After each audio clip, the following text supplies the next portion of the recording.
the Instructor Podcast with Terry Cook, talking with leaders, innovators, experts and game changers about what drives them. Welcome to the Instructor Podcast. This is a show where I speak to leaders, experts, innovators and game changers to look at how we can improve your driving school and hopefully make you an even more awesome driving instructor. As always, I am your splendid host, Terry Cook, and I'm delighted to be here, but even more delighted that you have chosen to listen, because today we have another awesome show for you.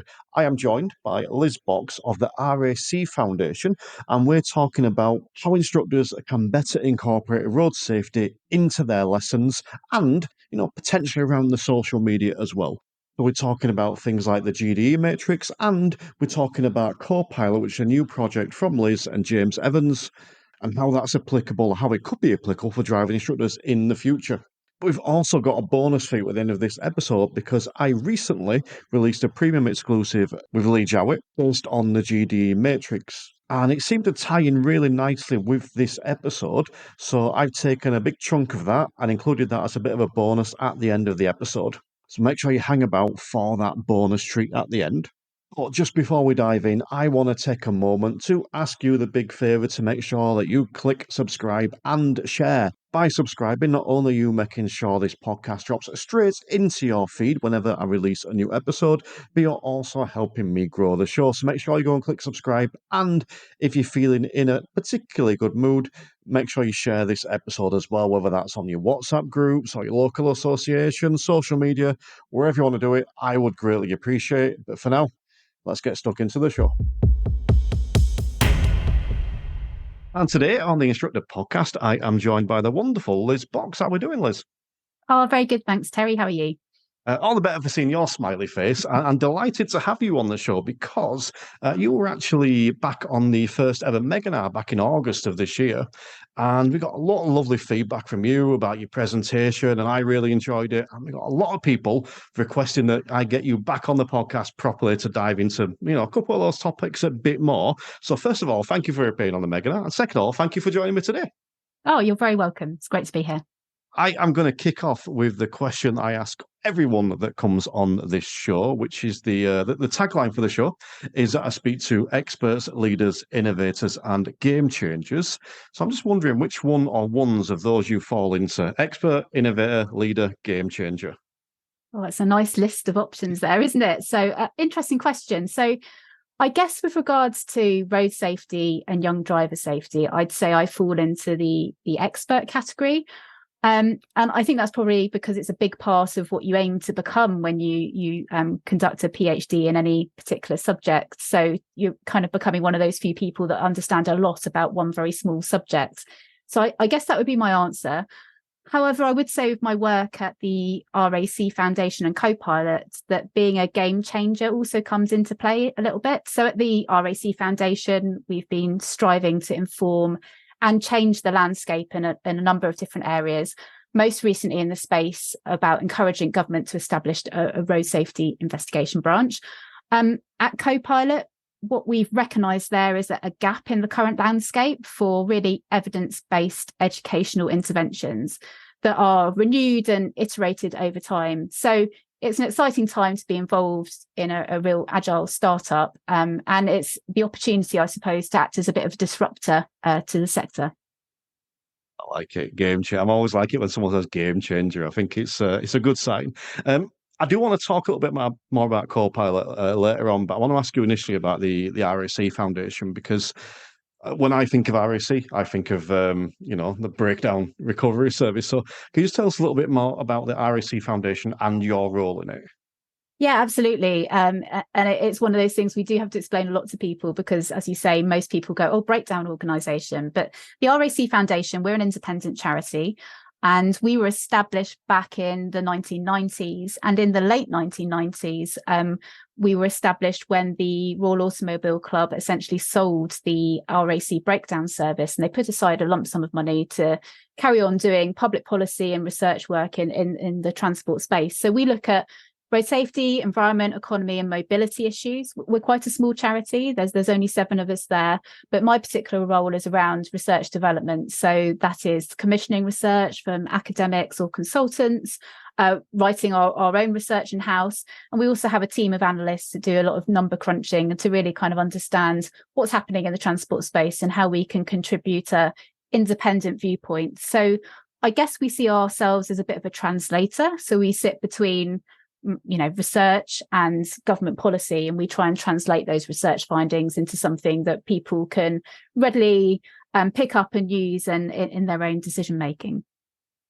Are you almost putting things forward to government that you would like to see made into policy? Yes, we do that. We will, for instance, we've done work in the past, quite a long time in the past now, but looking at mobile phone distraction in vehicles, running simulator research and then saying, well, actually, this is the impact it has on distraction. How does that impact in terms of what we should be seeing in terms of the law? We've also recently commissioned Nottingham University to do some research for us on automated vehicles and really understanding how do people take over and hand over control in vehicles, level 3 vehicles, where the vehicle might be driving for a while and then you might have to take back control, and how much time do you need and how can you train people to take that role on better. So what we try and do, as we're a small charity, we have limited funds. We try and work with as many different partners as we can to make the best use of our limited resources. But we also try and find those areas that nobody else is necessarily looking at the moment, but are really important. Or it might be an area that it's difficult for a government agency to look at, but as an independent body, we're able to look into it and then publish those findings broadly.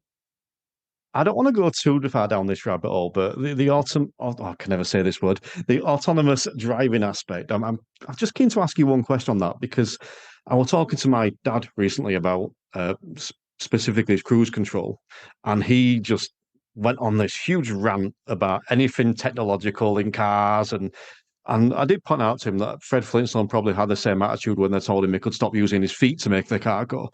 But I suppose, what would your response be to anyone that just had that immediate shutdown of anything added on technological that takes away control from us? What would your response be to those people? I think we're going through a really interesting transition, and I think we're going to get some of that from members of the public as well. So we've had vehicle technology change for a long time, but a lot of it has been changes in the vehicle that as users we haven't really become aware of. Increasingly, we're getting more ADAS, so advanced driver assistance systems coming in, which are supporting, keeping you within the lane. And so that's kind of introducing all of us slowly to kind of what's to come, I suppose. But I think there's a real risk of members of the public maybe not quite sure what the technology does, or having a bad experience with it and turning it off, because we know a lot of these technologies should make us safer drivers, because it helps us do things that are sometimes a little bit beyond our human capabilities to see things or react as quickly. So I think there's a bit of a job to do in making sure people are aware of the technologies, what they can do, how they can be best used, and actually improving people's confidence about using them. I think that's really important going forwards. Oh, that makes sense. And my dad didn't have the best knowledge of what was what. But I think I want to ask you one more question just around the RAC Foundation side of it and what you do. I'm just curious a little bit as to what drew you into this role. What is the keenness around sort of the road safety and that side of stuff? Yeah, so I've been at the foundation now for 17 years, so a long old time. And before that, I was working in local authority. So I came out of university with a geography degree, and I thought, I'm going to go into the town planning. I'm interested in people and how people use spaces. And then I realised that actually transport planning was the place where there was a real skills gap. It was kind of a bit of an ageing profession. They really needed new people in. So I went into a graduate programme, did a master's in transport planning, and worked in local authority for a few years. And then the opportunity at the foundation as a research development manager came up, and I was just really interested in the strategic development of policy in transport, which was all about what the foundation was doing. So that's kind of why I moved into that national policy space. But I think actually my experience working at a local level was really important, because you really understand kind of how decisions get made, what the processes are, what the challenges are. So then when you're starting to think of things at a national level, you have a lot of empathy actually with what's going on the ground and how difficult some of those decisions can be to be made. So yeah, ultimately I've just been interested in human geography and people, and then I've gone on to study for my PhD transport psychology. So sort of taking that to its nth degree, if you like, on that front. And all that's, finally culminated in you appearing on the Mega Now and the Instructor podcast. And, is clearly the highlight Exactly, the now. pinnacle. Yes. But I want to touch back on the Mega Now actually for a moment, because one thing in that, I mean, there were lots of things that caught my attention, but one thing that really stood out for me was you kept referring to driving instructors as coaches and coaching sessions and one-to-one coaching, which coaching has been in our industry for a long time now.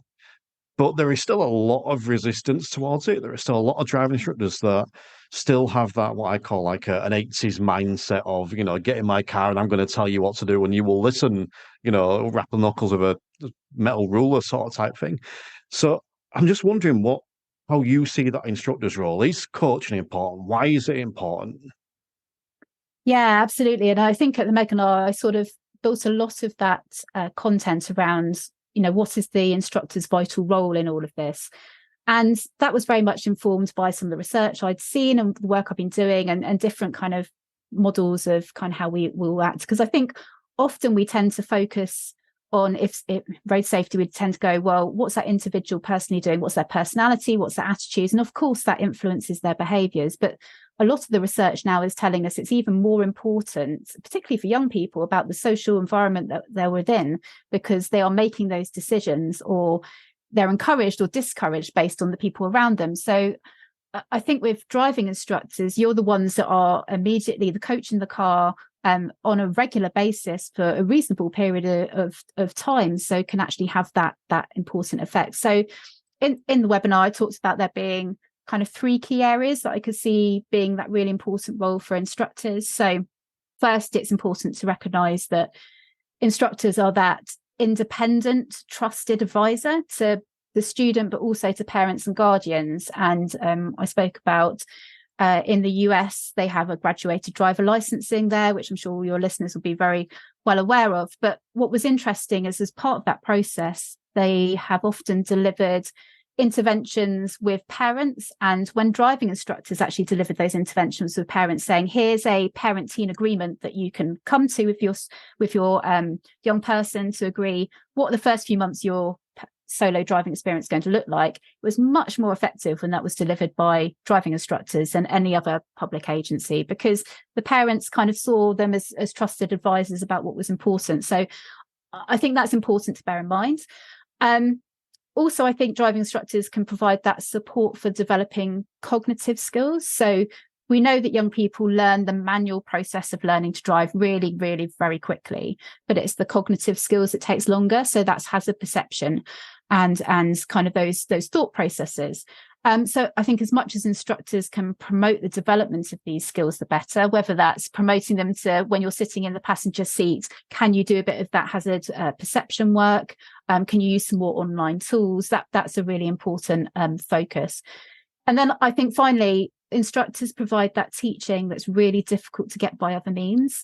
So you're able to go through those really challenging aspects of learning that students won't get by private practice. And you're more likely to act as a coach, because parents are much more likely to be very instructive about, okay, start braking, start turning left. Whereas what we want instructors to do is, depending on what stage people are at, obviously if they're right at the beginning, it's very different. But later on, being able to sit back and let students make their own choices and coach them through that rather than being too instructive. So I think instructors are really well placed to do that. And, many instructors will be familiar with the Goals for Driving Education framework, the kind of GDE Matrix. And so it's those higher order skills that instructors can help with. So dealing with social pressure and the like, whereas parents are much more likely to focus on those basic vehicle control skills. So I think those 3 things together, to me, seems to be the vital role that instructors can play.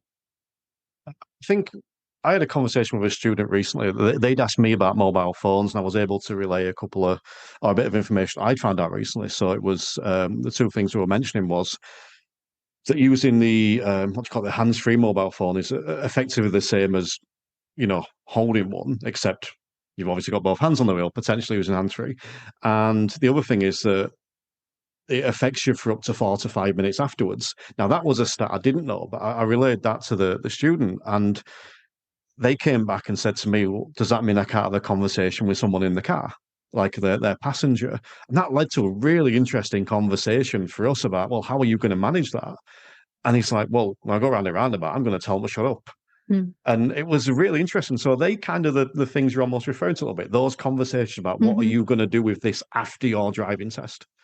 Yeah, absolutely. I think the mobile phone point is a really interesting discussion because it automatically, as you say, leads to, well, I'm distracted by loads of things in the car. What's the difference, particularly when talking to a passenger? And as they rightly identified, a passenger will identify you've come to a tricky junction and will generally be quiet for a little bit whilst you negotiate that, or you can at least ask them to. Whereas when you're obviously on the phone, your mind is in a different place. The person is not aware of your local surroundings. So it's a very, very different thing. And that's great that you've had the opportunity to kind of talk through some of that.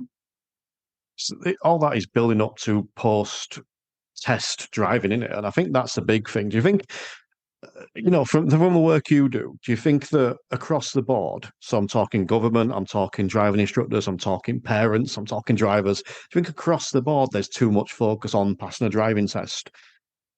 When we kind of look at the research in this whole area, it kind of tells us what the risks are and kind of how to mitigate those. And I think the system we currently have in place focus very much on car control skills.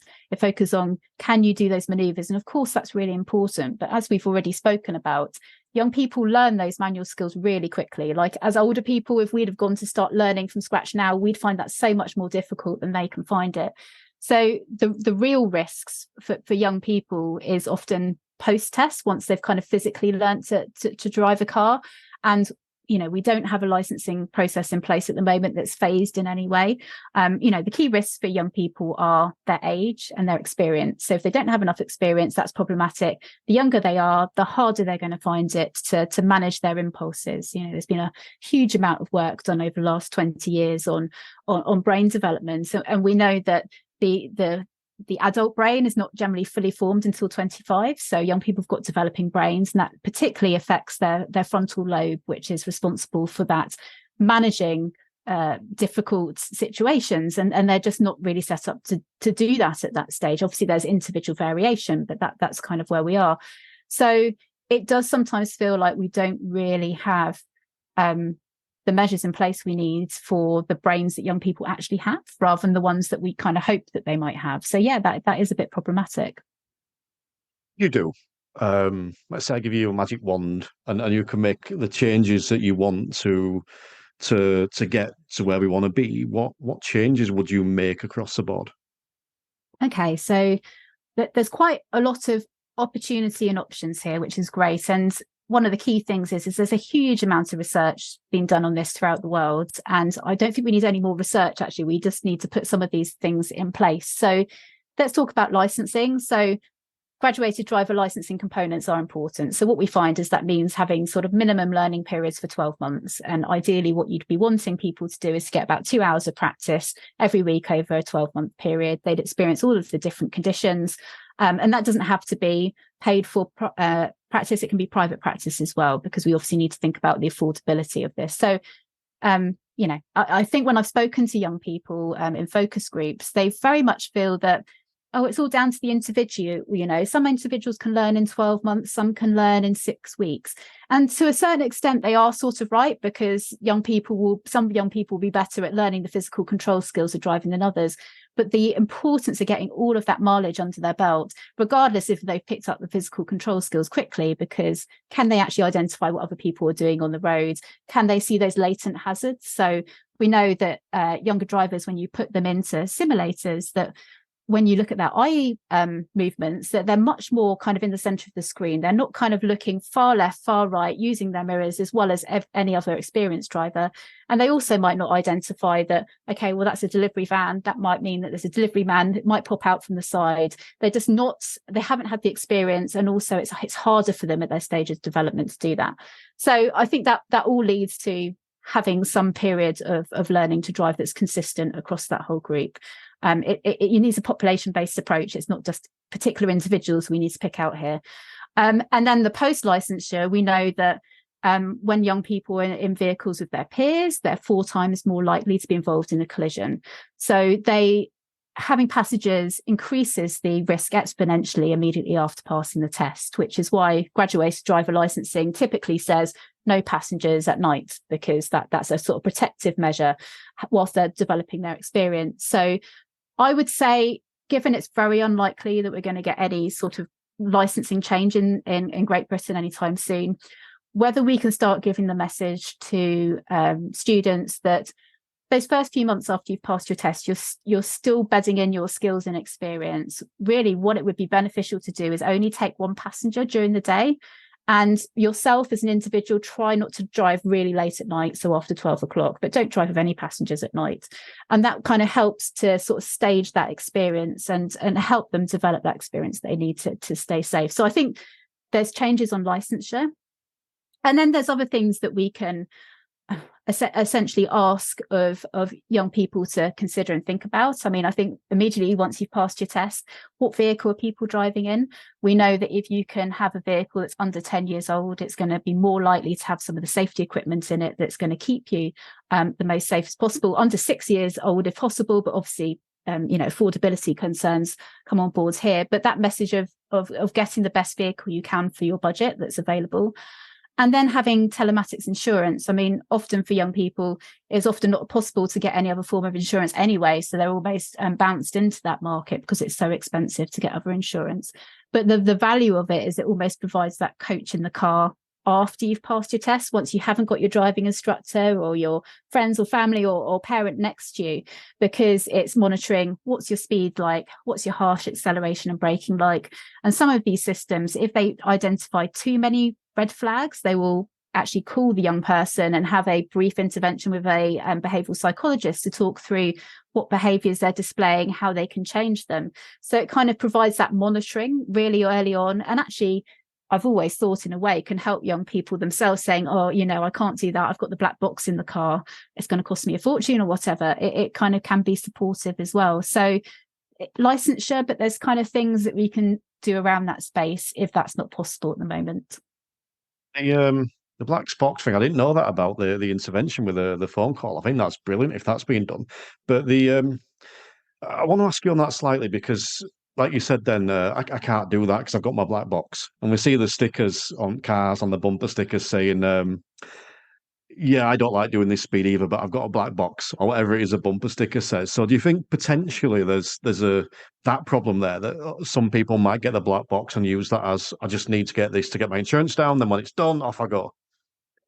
There is a risk, and I think looking at the data, it's pretty common for young drivers to move on to a different insurance policy within the first 1 to 2 years. Sometimes they stay for 2 years, but then other offers become competitive and then they don't need to have that in the car.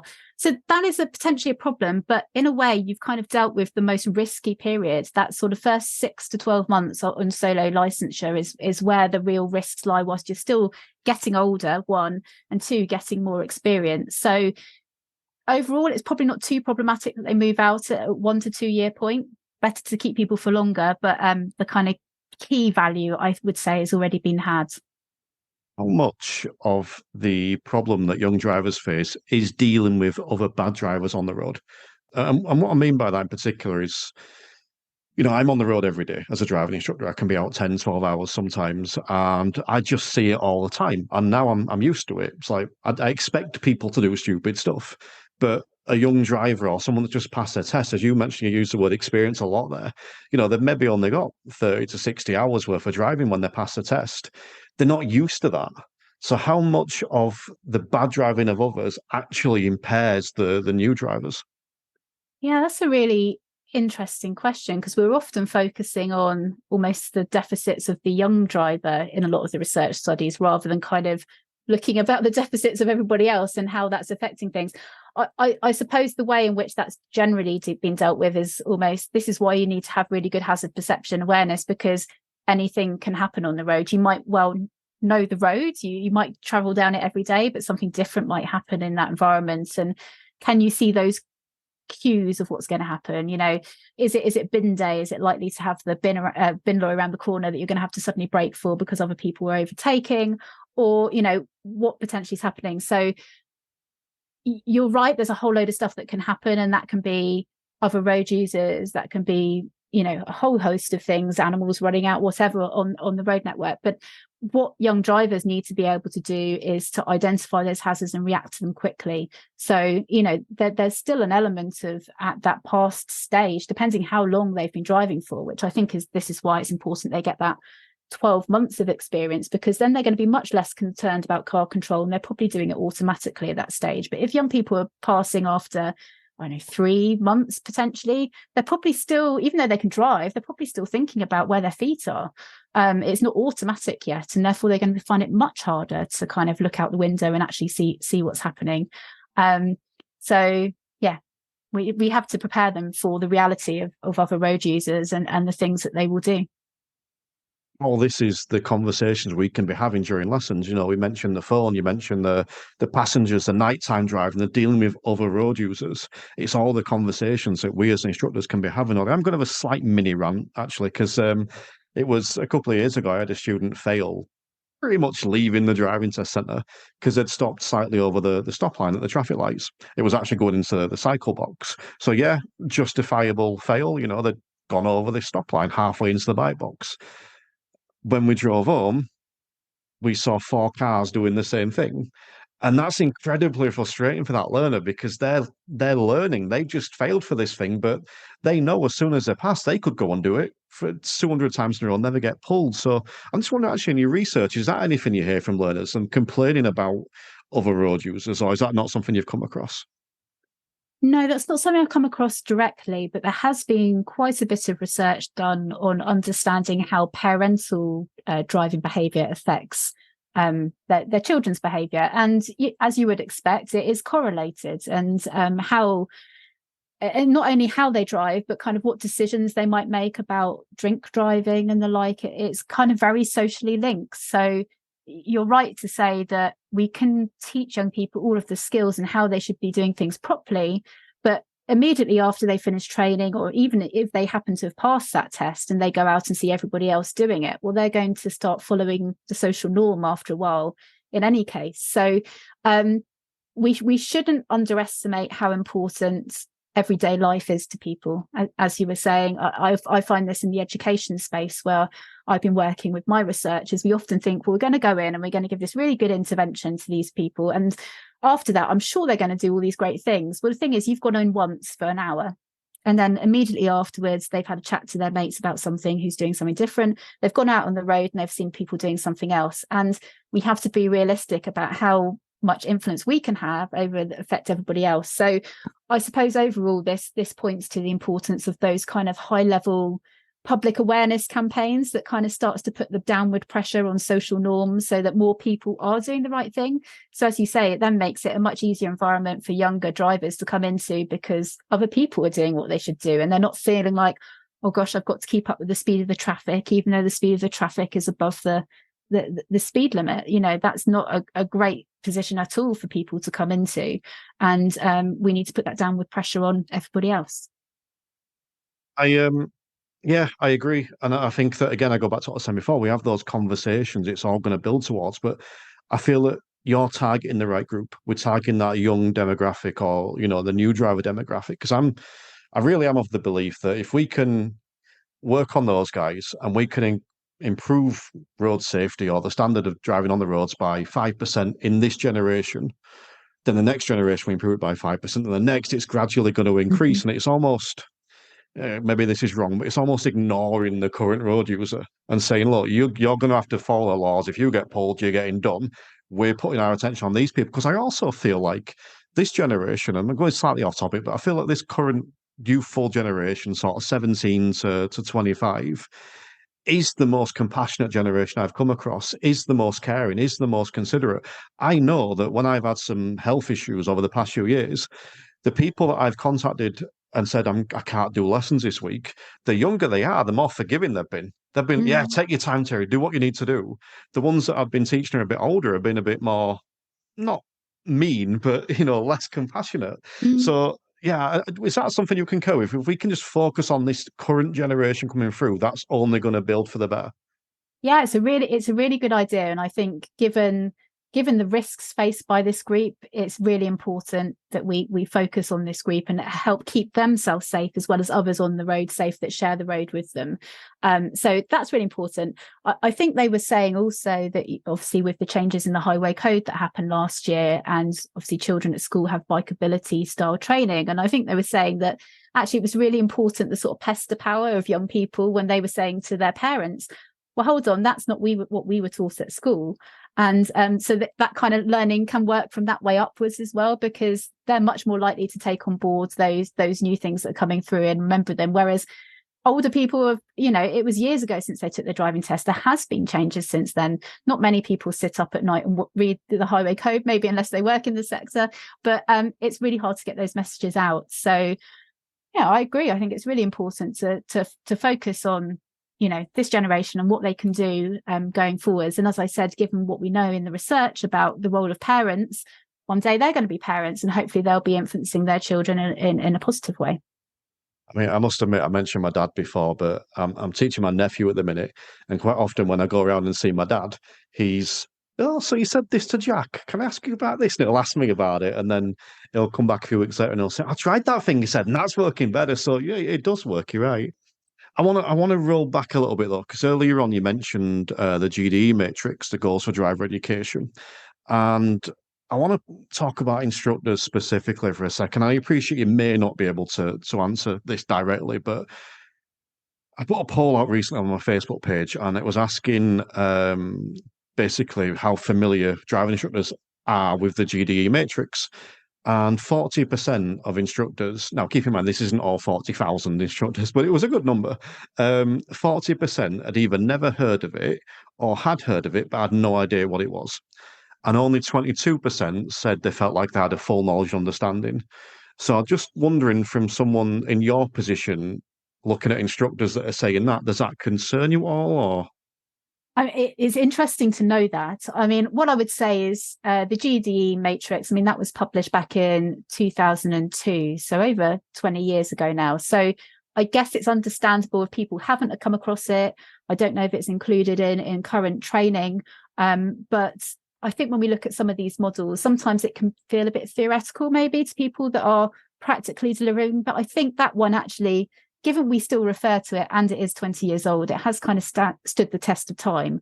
And what I think it's really helpful for is really breaking down what are those skills that we need for actually being able to control a vehicle and learning to drive. But also, once you've got that basic vehicle control, what are the next stages up? Because as we spoke about earlier, instructors are the ones that are most well placed to deal with those higher order skills in the matrix, because parents are they're not going to be there. They're going to be much more focusing on, can you physically drive this car? Can you actually do this thing that you're going to be assessed on? Whereas we know that it's those higher order skills about how you manage yourself in difficult situations. It's going to be much more important in terms of how they manage their safety going forwards. And it will be harder for parents to potentially be in that space to be able to have those discussions unless they're supported in some way. And that might be really interesting to see how driving instructors might be able to support parents to have those conversations, or at least start those conversations off, and how they could be continued for the reasons we already discussed. Of, we do something for 1 hour, we shouldn't expect it to then last forever, because everything's happened in life. So I think it's a useful framework. Obviously, I'm not a driving instructor, but it would be interesting maybe to get a bit more awareness around it and sort of think how it can be operationalized. I think that's key really for people that are working with it practically. It has to be operationalized. I think from my perspective, I was never taught it. It was never in my training. In fact, a lot of instructors have reached out to me and said it wasn't in their training, but they've since discovered it. And I found it was something that I did naturally anyway. I think because I'm just quite an inquisitive person, so I was having those conversations without realizing I was having those conversations. But it's not mandatory in our training. So I suppose I'm going to go back to my previous question, say, if I gave you the magic wand, would you make it mandatory for driving instructors so that we could embrace that on not necessarily every lesson, but you know what I mean? Yeah, I think I'd have to go and have a good look at exactly what is included in the training, because I'm afraid I'm not up to date with that. But I think it's important for instructors to understand some of the research orientated knowledge out there that can be translated into practice, because that's where the real value is. I'm a big fan of making sure that when you do research, you actually use it and make things better as a result. And it seems like there might be a slight breakdown in terms of making sure some of those theories and techniques are applied into the training. So yeah, I as I say, it's lasted for 20 years. We still refer to it. It's still a great model. And I think it's a good way to, as you say, start those conversations, even on a training level, but also thinking about where do you take things next for your students. So yeah, I think it should be. I want to ask you a little bit about the conversations that we can have with a student. So there's a lot of information out there that driving instructors can fall back on, a lot of resources out there that we can utilize and give, or at least discuss or talk to our students about. But like a lot of the stats that are out there are quite scary. The one that always stuck in my head and really resonated was the average of 5 people dying every day on roads. I think everyone's got one stat, aren't they, that resonates from above everyone else, and that does. It's like when I go to bed at night, it probably sounds really morbid, but I go to bed at night, I always seem to think, 5 people have died today, and I know it's an average, but it's quite it resonated with me. But it's like, how do we get that across to our students? Because I know that, well, maybe you can explain this to me, because my understanding is that those kind of shock and awe techniques don't work anymore, do they? Just shouting, these many people die every day doesn't work. Yeah, no, that's a really good question, and it's been what my research has been focused on for the last 6 years. Is there's a lot of interventions out there for young drivers, kind of aside what you guys are doing in driving instruction, but kind of going into schools and emergency services, talking about the consequences of collisions, their experience of collisions, the effect it's had on family members. And of course, that's going to have a massive emotive effect on anybody that sees that, because as you say, it's an awful stat. The human tragedy behind it is terrible. But I think where we kind of confuse the matter is we kind of think, because it's so terrible, it surely must make our behaviours different. And unfortunately, when you look at the research literature, it just doesn't support that. And there's a number of reasons for it. So when you kind of have those emotive conversations, it kind of takes our brains to a certain place. So we're really highly aroused.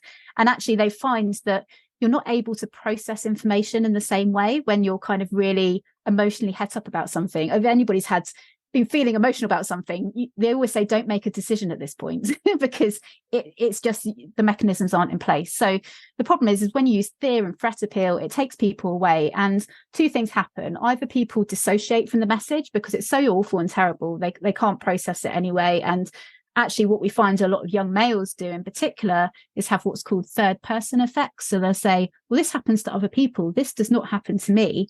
I'm fine, I'm a great driver, and therefore they haven't taken any of the messages on board. I almost think, that's a really bad scenario, but also the other bad scenario is that, and this tends to happen to anxious young women, is say, that is awful, my God, I'm never getting in a car, I do not want to learn to drive, and therefore they don't have the benefits of all that mobility. So unfortunately, when we deliver that sort of thing, we think it's doing good, but actually it's not doing any good at all. It's not dealing with your risk takers, and it's potentially putting people off driving. So what the research says is what we need to do is get somewhere in the middle. So of course, if they have loads of factual presentations, it's really boring and dull, and nobody takes that on board and nobody takes any attention. So it can't be too arousing or too under arousing, but something in the middle.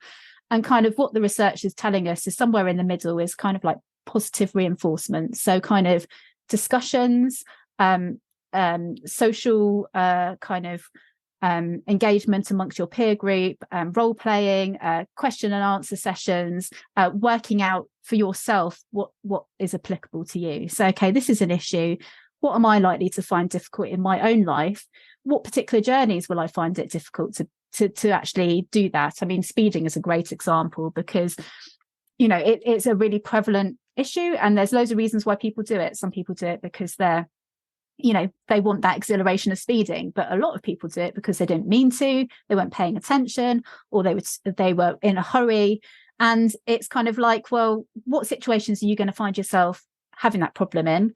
What can you do in advance to guard against it? Or if you're in that moment, and what can you then do at that stage to remind yourself? So there's, in research, they're called implementation intention if then plan. So if I find myself speeding as I'm trying to get to work, then I need to stop and call ahead and say I'm going to be late. It's kind of making sure that there's those plans in the memory system that they can draw on. So that's kind of much more going to affect your behaviours than something that kind of scares you out of it. So it's probably a long way round of answering. We understand a lot now from the literature, and behavioural scientists would generally say don't go the fear and threat appeal route. There's some very small scale examples where actually it's okay, but in the main, it is just not effective, and it can cause trauma as well. So let's kind of go for the positive reinforcement, capability and skills building route, because young people are going to face risks in driving and in a whole area of life. They need to understand and have the skills and capabilities to speak up for themselves, to make decisions that are going to keep themselves safe. And that's kind of what we need to be working with them on.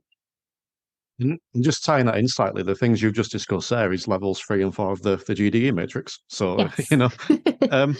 But it is interesting actually, because I'm going to use the example, and I get told off for using this example sometimes, but I'm going to use it because I'm vegan, and I only went vegan a few years ago. So for like 37 years of my life, I've just been like the biggest meat eater, biggest dairy eater. And no matter how many pictures of animals being slaughtered or tortured or whatever I saw, never put me off. But I got a friend that went vegan, and just through having conversations with them and just seeing how they did it, that is ultimately what made me go vegan. It was nothing to do with seeing these shock pictures. It was the conversation I had with my friends. So when I compare the two, it's basically the same thing. The shocking picture I was just turning away from. Even now, if I happen to go on the cesspit that is Twitter or X, and I see something by Peter, I keep scrolling. But if I see something by, a friendly vegan on how to cook this recipe, I'm looking at it, and I find that was a lot more helpful. Helpful to me. Well, I was going to say I'm vegan as well, actually, and it wasn't the nasty pictures that turned me either. It's individual for everybody, isn't it, about that? But it applies in all areas of public health. I mean, smoking and the lung damage it is the kind of one we all think of, isn't it, when you think of buying cigarettes, and you can showing that effect. And for people that continue to smoke, or people that continue to decide to eat meat or to have dairy, they will explain away their choices. That's kind of what we do as humans. And we on the vegan front, it's still much more normal to eat meat than in this country than it isn't. So people end up going on the side of, well, that's just because that's what everybody does, and the social norms are really important. So behavior change is complex, isn't it? But we what we do know is that the fear and threat appeal doesn't generally work, and it can have damaging outcomes as well. And for anyone listening, stick about to the end of the show for the bonus vegan content section that we're going to do. I do want to ask you about this, actually, because it stuck its head on a previous episode in this season, talking about the word use. I'd just be interested if you had any thoughts on this at all, of the use of the word accident or collision. What are your thoughts on the use of the word accident versus collision? Yeah, no, that's a really important subject, and I know that the likes of Break and Road Peace have kind of been spearheading this, because it's incredibly important to families that the experiences that they've had with their losing family members is not described as an accident, which it sounds kind of, spilling milk is an accident. It's an largely avoidable collision if something else had happened. And I can understand the perspective of bereaved family members of why accident is probably a pretty offensive term. So we've at the foundation we've supported that. We make sure whenever we put out press releases or reports that we don't use the term accident. We always use collision or crash instead, because that is the accepted wording that we use these days. Obviously, you still have some government statistics, so road accident statistics still come out of accident. I think there probably is an interest in changing that over time, but we obviously know that sometimes big data sets, it takes a while to change that. But there has been some interesting campaign work done around that. You might have seen the media guidelines that were produced I'll look those out actually and send them to you, so you can include those in the show notes if anybody's interested. But whenever the media report on collisions, they always say an accident happened, and they often say an accident happened between a car. And there's also been a discussion about, well, shouldn't we be talking about a driver? So there's a person, there's agency here. Not that there's a purpose, decision to do something, but we shouldn't be talking about vehicles when actually it's people that happen to be in a certain vehicle or other. So, I think it's an important discussion point. Yeah, I agree. I think it's. I'm glad you brought that next bit in as well, because you're right. We talk about cyclists, we talk about horse and riders, but we don't talk about drivers. We talk about cars, and I do. I think I'm with you a little bit in that I would refer to it as a collision, because I think it's too flippant. And I wasn't even thinking of from the family side. And you think about who the important people are after an RTC. It is the family, and I think that it is too flippant to call it an accident. And as much as we say those shock and awe tactics don't work, I don't think that's a shock and awe tactic. I think it's you don't get away with it being an accident. If it is an accident, that's different, but it's a collision that someone has potentially caused or could have avoided. Yes, yeah, it seems to trivialize it somewhat, and none of these events are trivial. They affect, as you say, the immediate family, the emergency services, but also broader communities are affected by this. So, yeah, I think it's right that we change the language around it. I want to move on a little bit now then and ask you specifically about Copilot. Now, I think I've got a rough idea of what it is, but I'm just going to throw over to you and just talk to me about Copilot. What is it?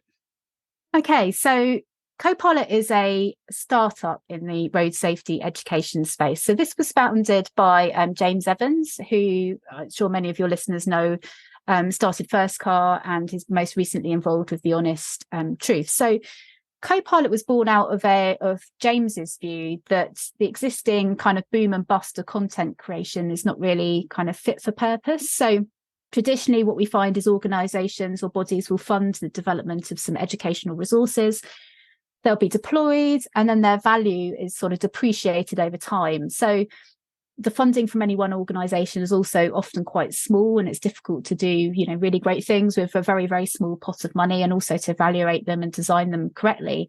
So consequently, what we're trying to do at Copilot is foster more of a kind of sharing economy for the sector. So to ensure that they have continuous but also robust content, which is created through the sort of pooled subscription of our clients. So Copilot was formed back in March, so it's obviously still really early days for us, but we're very lucky that we've got a really excellent set of early adopters. So that's sort of local authorities, training organisations, quite a lot of people in the road safety space, as well as strategic partners that are working with us to develop our first tranche of content. So this is including things like stock photos and videos that agencies can kind of use in their own publicity materials. Hazard perception training videos, and we're working with eSitu to put those in place. 52 weeks of social media content. So a lot of our clients have said, often we have stuff, but what we'd like is more continuous messages that we could go out to the public. And so we've done our first tranche of those now, the first quarter. So that was about 16 different topics. And, the in-depth kind of way we've gone into developing the intervention plans, looking at the research, what are the really key things we want to get across here. And then the next things coming down the line is we wanting to produce some content that supports public understanding around vehicle technologies, which we talked about earlier, and particularly the point of sale. You go into buy your vehicle, very often you don't get that a kind of a really comprehensive handover. Nobody often reads the manual. So it's kind of what can we do to sort of support our clients to fill that space. And also people doing those checks on their own vehicles. We always talk about the importance of tyres and, their wear and their pressure and their condition. But in reality, lots of people don't even check them. They rely on an MOT or, service once a year, which we know is not sufficient. They need to be checking them once a month. So it's providing those materials and content to support that process. So we're kind of like the intelligence inside the box. We don't go straight to consumers. We kind of go to, we're business to business. So we provide that content to our clients for them to then disseminate as they see fit. So my particular role is I'm the behavioural science consultant there. There's only 3 of us at the moment. There's James, Simon's the CEO, and I'm kind of doing the consultant work.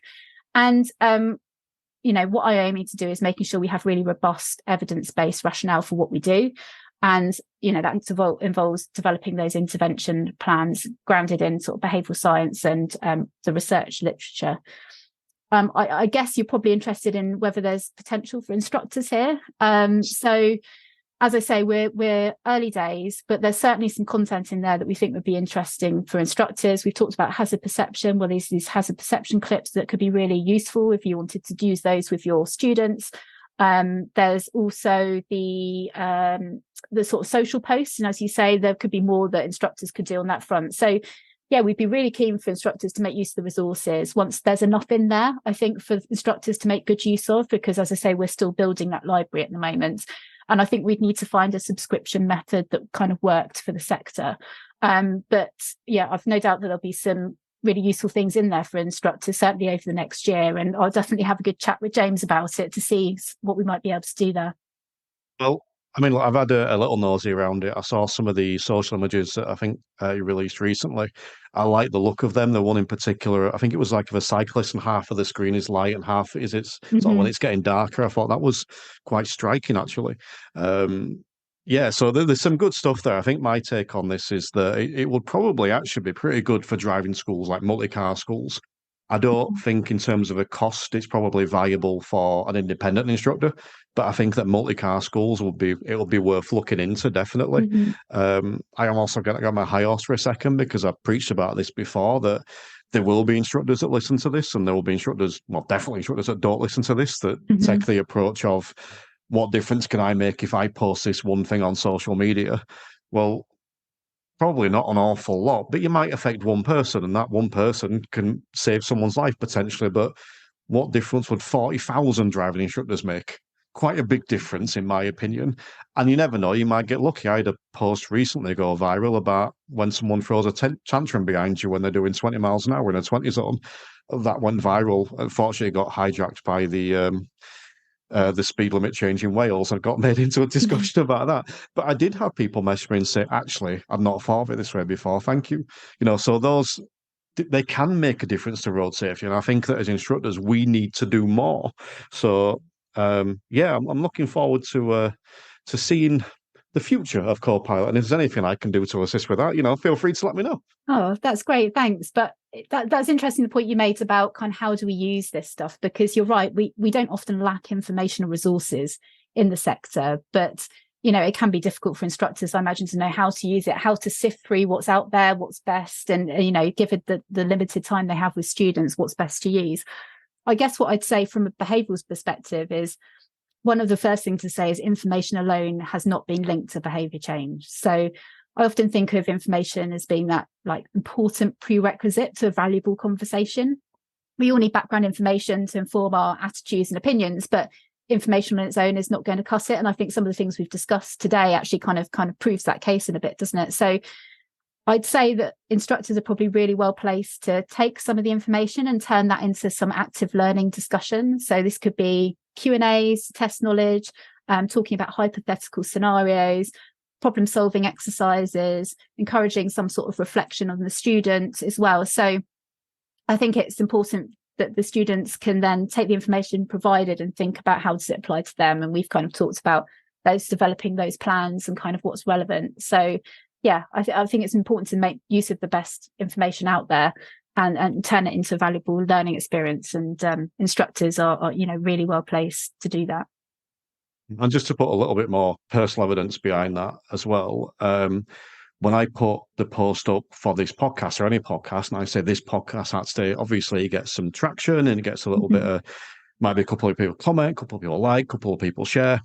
In a year's time, when I do a post reflecting back on this podcast and talk about the influence this podcast had, that gets a lot more traction, because I'm talking about how it changed me or the difference it made to me and how I made on this. So when people can see that personal experience as opposed to just saying, come and listen to this thing or do this thing, you put the personal side in it. I think it has a lot more impact. Yeah.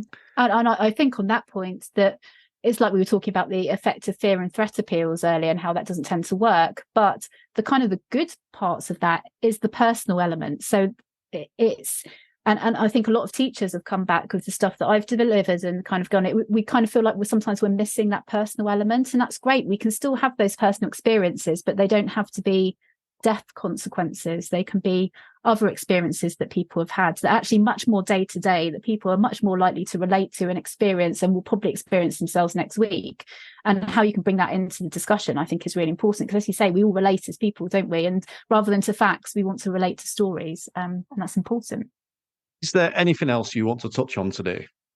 I think we've covered a huge amount of ground in our discussion. It's been really, really good. I would say the thing that I haven't probably touched on, which might be worth making your listeners aware of, is that they might like to have a look at those sort of freely available resources that I created as part of my PhD research on drive fit, which are now available on the Road Safety GB website, and I'll make sure that you've kind of got a link to that.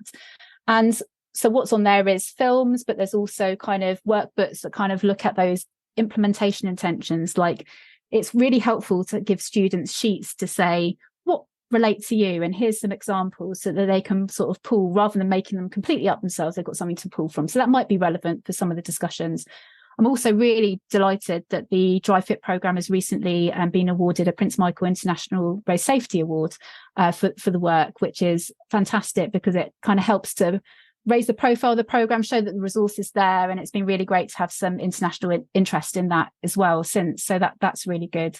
I've also got a report coming out which will be published by the RAC Foundation, which will be freely available on our website. So that'll be coming out mid-November, and it's called Empowering Young Drivers with Road Safety Education. So what I've been trying to do there is distill my research from the last 6 years into an accessible 60-page document, not a 500-page one for my thesis, to really pull out kind of what the evidence is telling us about fear and threat appeals, kind of what the alternatives look like, where we should be really focusing our conversations for young and novice drivers, and for intervention designers, which is obviously slightly separate to what you guys are doing in instruction, but those that are going into schools, kind of what they should be looking at to include in their interventions, and sort of the tick list of things they should include. So I'm going to be speaking at the National Road Safety Conference, the Road Safety GB one, mid-November, about that. So it'll be published around that sort of time. So that's also available for people to have a look at.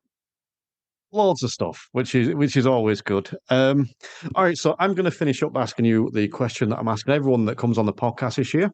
What personal or professional development are you currently undertaking, or do you regularly undertake? Okay, so I've been just completed 6 years of PhD study. So I'd say I'm probably on a little bit of a break on the CPD front. But actually, I would describe myself as a lifelong learner. I think I'd have to be really to do the PhD at sort of later stage in life, like I have done. But so what I still do now is I regularly listen to podcasts, and I regularly listen to audiobooks, because I find that's a really good way to get learning into everyday life. You know, you're going out for a walk at lunchtime to stretch your legs. It's really great to be able to listen to podcasts. So, one of my favourite podcast to listen to at the moment is The Diary of the CEO, the Stephen Bartlett's one, because I find that he has some great speakers from sort of professional and personal development perspectives there. So that's really great.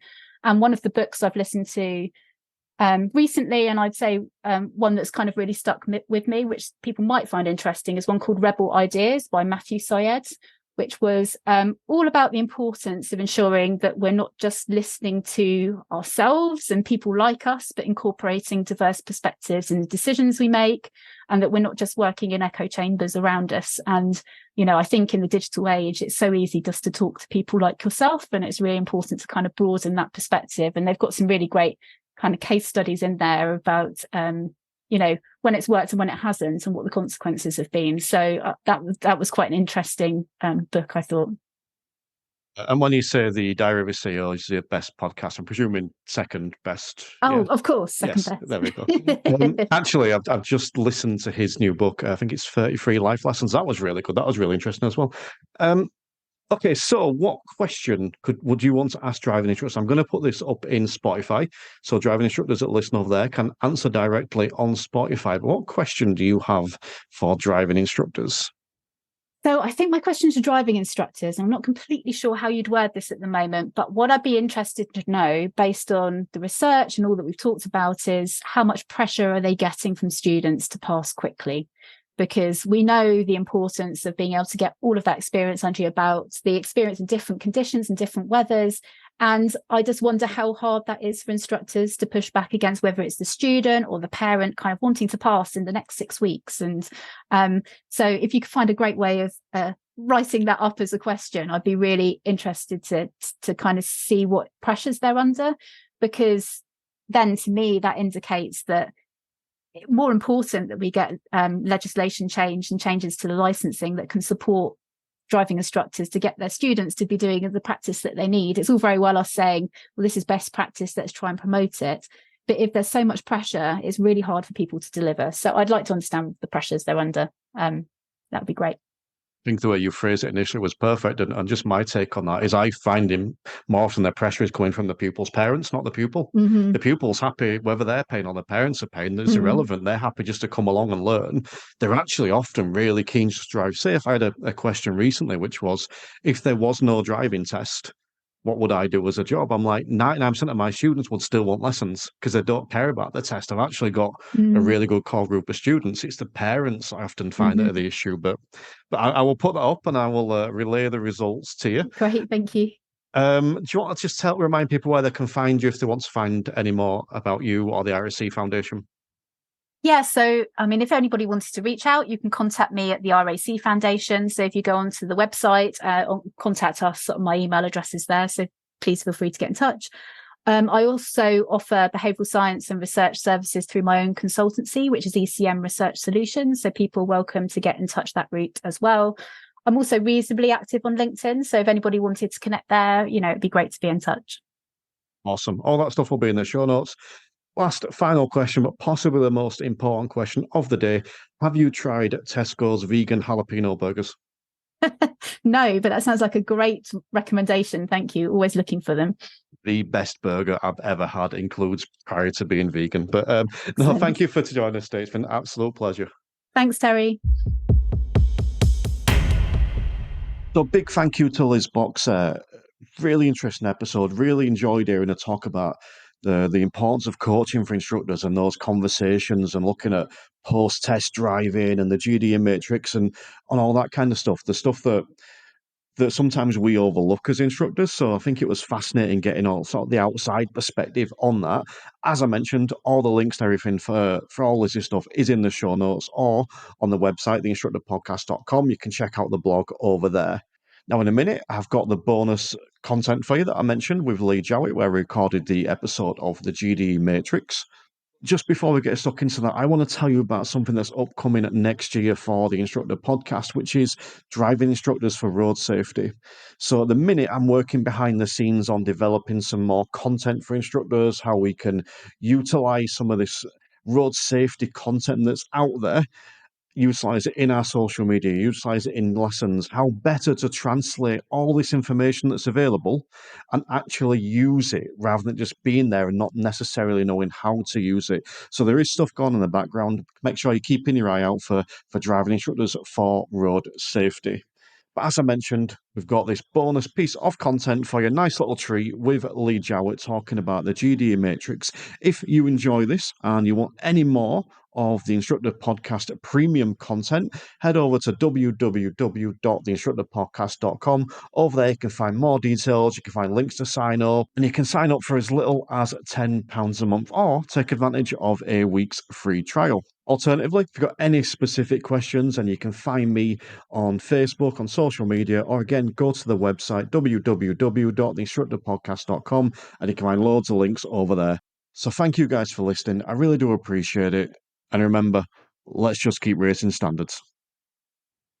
So welcome to this first edition of Enter the Matrix. And I've been excited about doing this for ages, just so that I can do all the Matrix fonts and make Keanu Reeves reference and all that kind of stuff. But yes, Enter the Matrix. So we're going to be discussing all things GDE Matrix, which is the goals for driver education. And I'm delighted to be joined by Lee Jowett today. How are we doing, Lee? Yeah, I'm good. Does that make me Keanu Reeves? No. Oh. I am Keanu Reeves on this. You may be Lawrence Fishburne. I like Lawrence Fishburne. I'll be him. I'm happy to be him. There you go. But I want to mention before we start, actually, that I wanted you on episode 1 of this because I've listened to people and read stuff and spoke to people about the GDE Matrix before, and you are always a person that makes the most sense to me on this specific topic. So I definitely wanted you on this first one because I'm hoping that if it makes sense to me, it'll make sense to everyone. So, yeah. I will do my best. Great. But before we start, I want to share my little background around this, if I can, and I'll be interested in potentially in your thoughts and if it's something that you maybe see quite a lot of. Because when I took my training, which was sort of 6-7 years ago now, I can't remember anything being mentioned about this at all. No, I cannot. I'm racking my brains. I cannot remember it being mentioned at all. So obviously, it wasn't gone through in depth, even if it was mentioned. But I think I've always not used it, but used the principles behind it. And the reason for that is going back to my driving test all those many moons ago, because I was not ready for a test in that I could control a car and I could navigate traffic. So if we're talking levels 1 and 2, which we'll come on, so I could do that. But was I mentally prepared for a driving test? No, not a chance. After I passed my test, was I ready? Nowhere near. I was scared as a driver and I wasn't ready for some of the stuff that I came across. But the thing at the time that always struck me was, and thinking back, was people would tell me that you learn to drive once you passed your test. So I always assumed that's just what the case was. But when I became an instructor, I really came in with this attitude of, I do not want other drivers to go through that. I do not want my learners to deal with what I dealt with. I want them to be able to plan a route, to be able to work out where they're going and look at the timings of it. Is it going to be rush hour? When can I plan my stops? Well, I need to stop after 2 hours to think about how they're going to feel when they've got people in their car. Because I'll tell you what, I wasn't ready for the first time I had 3 people in my car, especially at the time my ex's sister, who was a fucking nuisance and wouldn't shut up. So I was not ready for that. But I wanted my students ready for that. I probably haven't always been as successful with that as I wanted because I'm learning and getting better myself, but I've always had those conversations. So I think I've kind of been embracing this anyway, without realizing it was there. And I think it was last year or maybe the year before where I heard it mentioned. It was probably on a podcast episode, and I thought, oh, that sounds interesting. I've no idea what it is. Best go find out. So I've done it, looked at it, and it was like, I think I'm kind of doing this anyway, so right, put it to the side because no one ever mentioned it, so it can't be all important. And then a few months ago, I started getting people requesting me to do shows, and I'm like, I best look into this. So I've kind of been just digging a bit more around it, looking a bit more into the background, looking at specifically what it is. And I think I'm pretty good with it now. I'm pretty familiar, probably still not where I want to be. But that's where I am with that. So I'll just be interested in your reflections. I think that's something you hear quite commonly about the training and that side of stuff. In terms of training, there are not a lot of people that, given that me and my business partner Mick go up and down the country delivering standards check and client-centered learning workshops, which really are heavily influenced by the GDE Matrix. It's the starting point. It's the purpose of client-centered learning. And so it heavily revolves around the GDE and particularly the higher levels that need to be addressed. We don't see a lot of people. I think we see, just quantify it, we see a lot of people, but we don't see a lot of people that are familiar with the GDE Matrix, or certainly that understand it to anything like a workable level. So that would be my overall experience of it. I first came across the GDE Matrix in about 2011. And I think personally it took me, I couldn't even tell you at what point I started to sort of understand it to the extent that I didn't have to be looking at it, reading it, and repeating it. You talked about, and I always find it interesting, teaching and learning I find just fascinating. But you're talking about sort of learning to drive and your experiences of passing your test. And I always think that where typically and traditionally we went wrong is that we were happy for people just to be doing what we were telling them to do. And I think what you're talking about is, if you look at Bloom's taxonomy of learning, it's going from the lowest level of learning, which is just to repeat what you're told, into the higher levels, which is to understand it as a whole thing, and then to understand it and then be able to apply that for yourself individually. But then beyond that is to be able to break it down and analyze it, evaluate it, and use everything that you've learned around something to be able to create new knowledge for yourself, which I think is about hopefully where I am with the GDE Matrix now. Whereas when I go back, but we were putting people on the road, I think is the point. We were putting people on the road when they were really just at a point in driving where all they had was the ability to repeat what they'd been told to do by a driving instructor, but not really because the analysis, remedy, and feedback always came from the instructor. So all of that we had to figure out for ourselves. And then you've got everything else, like the higher levels of the G level 4, everything about that person and who they are and what motivates them, what influences them, their own emotional states, etc., and how that impacts on their driving.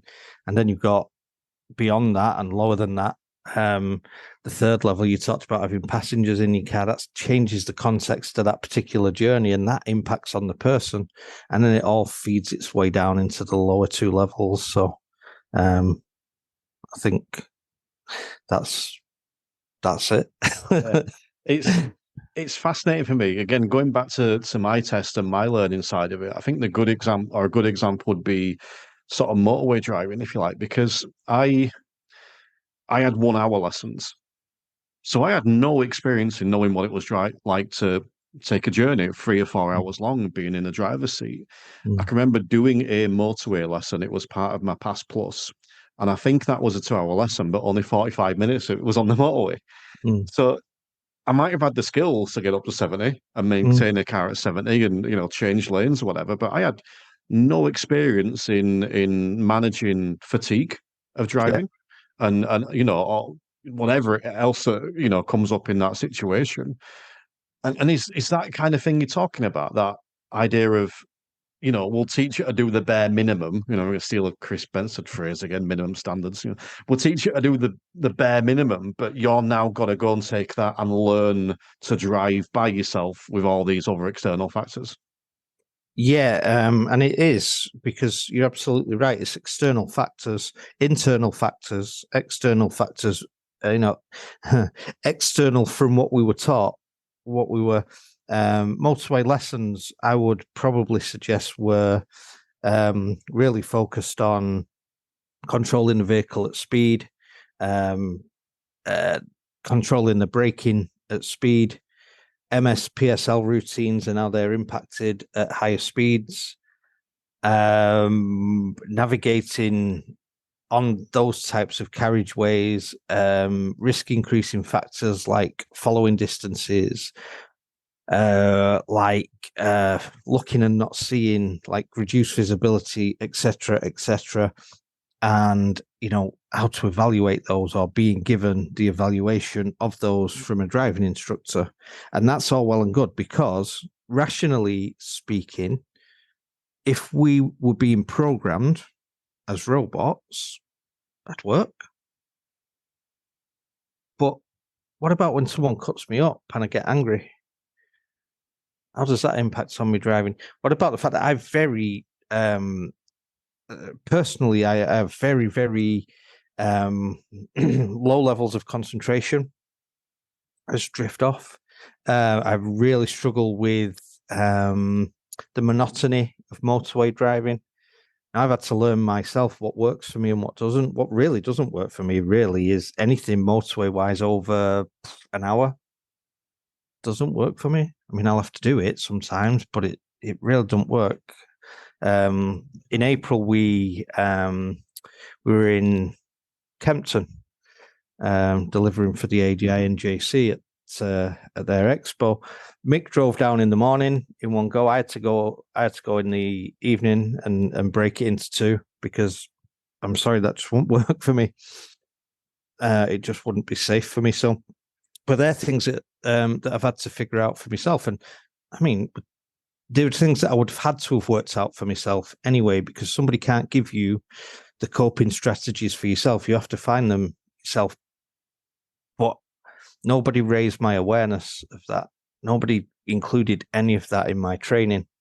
And it's a crucial part. The lower two levels of the GDE, controlling a vehicle and driving it on the road, whilst they contribute to collisions, they're very, very, very rarely the key contributory factor in people having collisions. So, experienced drivers basically don't have collisions due to a lack of knowledge or skill. We're going to come back to that in a minute, because I want to throw a bit more of this out there first, because I put a poll up on my Facebook page the other day, and it asked, do you have full knowledge on the understanding of the GDE matrix? And 38% of people voted either they'd never heard of it, or they've heard of it but they've no idea what it is. So that's over a third. I'm trying to do maths. Probably 2/5 of, well, not the necessary industry, because not 40,000 people voted, but it was a good sample size. Does that surprise you that many people have never heard of it? No, the opposite. My experience is more that around 90% of the people that we see have either never heard of it or just don't know anything really much about it. So I would say those figures may be more representative of the smaller audience. The fact that the people that you attract to your podcast are the types of people that probably would be interested. Whereas a lot of people that attend our courses is for the specific purpose that I've got a standards check coming up, or PDIs who have got part 3s coming up. And I don't think either party can be blamed, but if you've got a part 3 coming up and your trainer's not been through the GDE matrix, you can hardly blame a PDI. On the same token, I wouldn't necessarily blame ADIs, because I missed that batch of emails that were about the GDE matrix all the way back in 2011 when the standards came in. And I wasn't a driving instructor in 1999, but my knowledge is that nobody was really made aware of a lot of the research that went into formulating the GDE matrix. So I don't blame instructors, I don't blame PDIs, but it's a sad indictment. And just to go back to what you said earlier, and this isn't a criticism of you at all in any way, but I would implore people who don't have a thorough knowledge of the GDE matrix to not look at it and think, well, it's just what I've always done. Because I promise you, it won't be. There will be elements of it that you will address. But the very nature of the fact that when you understand it and how we're supposed to use it, that everything's supposed to revolve around the person. This is where client-centered learning fits in, that it's the person that controls what happens on that journey and what happens in that traffic situation and how they control the vehicle. And that is it's a flip, because then we're not necessarily trying to teach them how not to stall. We're trying to help them understand why they stalled, so that they can then get in there when their emotions take over, and then they're not controlled by their emotions. They control themselves. And that in turn then controls the emotion for them. I mean, you may not have been critical, but I was being critical when I said it, because that was what I did at the time. I looked at it, I took one glance, and I was just dismissed it immediately, thinking, well, twofold. One, that's what I'm doing anyway. Which, as you said, there were elements of that was incorporated. I was trying to do it, even if not doing it to that standard. But also, no one else is talking about this, so it can't be important. Yes. But that was wrong from me, This is it's me taking responsibility. I should have looked at that and gone, well, hold on, why is no one talking about this? Let me find out what this is. I could have brought this into the podcast 2 years ago. It doesn't have to wait for people to start requesting it. Do you know what I mean? So it is a bit of don't get me wrong, I'm not kicking myself in for it, but it's understandable. But that was a poor choice on my part, if you like. And it was what a lot of people did as when client-centered learning was introduced. Oh, that's what I do anyway. Yeah. There was almost three responses, weren't there? There was, that's what I do anyway. What's this newfangled nonsense? And then the third one, which is, oh, what's this? I'm going to go learn. And I think the majority of people, unfortunately, took the first two options. But just coming back to that poll for a second, because I think it's relevant that I say this. In that, we touched on this before we started recording, actually, that I think when I put that poll up, I thought, which one would I vote for? And I was thinking I'd vote for full knowledge and full understanding. And then when I stepped back, I thought, well, I couldn't explain this to a 5-year-old. Like you mentioned before about the hierarchy of learning, where can you break it down and explain it, or can you break it down and create something new? No. That's kind of what I'm doing with this podcast, actually, but with help. But I don't think I could. So I'm not quite to that level yet. I think I've got a good understanding of it, but I want to get better. So where would you say you were in that? You said before that you think you're at that point of being able to break it down, create something new, and I suppose that's what you do in your workshops. Is that right? Yes. When I wrote the workshop, it doing that really helped me to understand things a lot more. When you're using something that breaking it down, applying it to other things that seeing where it fits in, and then creating something new out of all of that, that really does help with the depth of your knowledge. That being said, I am just laughing because I voted on that, and I voted for as well. Now, when you put it the way you put it, I think I could explain it to a 5-year-old, but still, I think it's a little bit of a poor choice. Maybe it's a poor choice of option, because maybe there needed to be a third option with that one. No, another fourth option with that one being the fifth option. Kicking my head in earlier. You criticise me about this. You criticise me about this. Yeah, Paul's rubbish. No, I just feel like like when you explain it the way you did, and when I thought about it, I thought, well, I will know more about it. I don't know it fully. That's wrong. I actually don't know it fully, because all the time I learn more and more about it, and I'll sort of, even just things like competencies and where competencies fit within levels and where they can fit and how you can use them, and so you learn more and more and more all the time. So I'd want to change my vote to maybe the third one. Well, I accidentally deleted the poll, so you can't change it now. But it's. Do you know what? It's interesting. It's scaling, isn't it? And that's my scale, and everyone else has to fit into that scale. But I suppose that's what a poll is. But I suppose it's probably relevant now that we actually kind of talk about the Matrix and explain what it is. Actually, do you know what? Before we even do that, I'm going to say, because you mentioned one thing earlier about being 10, 20 years old, this has been around for a long time. So when we see these comments about newfangled ideas, it's not a newfangled idea. It's been around for decades. It's just that people haven't been using it. And then we get the argument, well, why change what is not broken? Like, yes, but 5 people die every day on UK roads. Yeah. It is broken. The Instructor Podcast with Terry Cook, talking with leaders, innovators, experts and game changers about what drives them.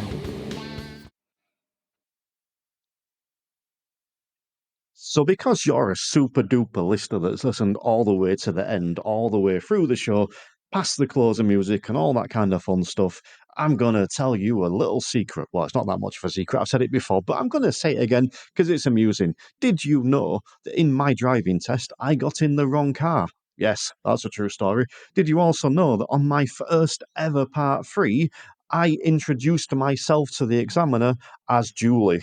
Yes, that's also a true story.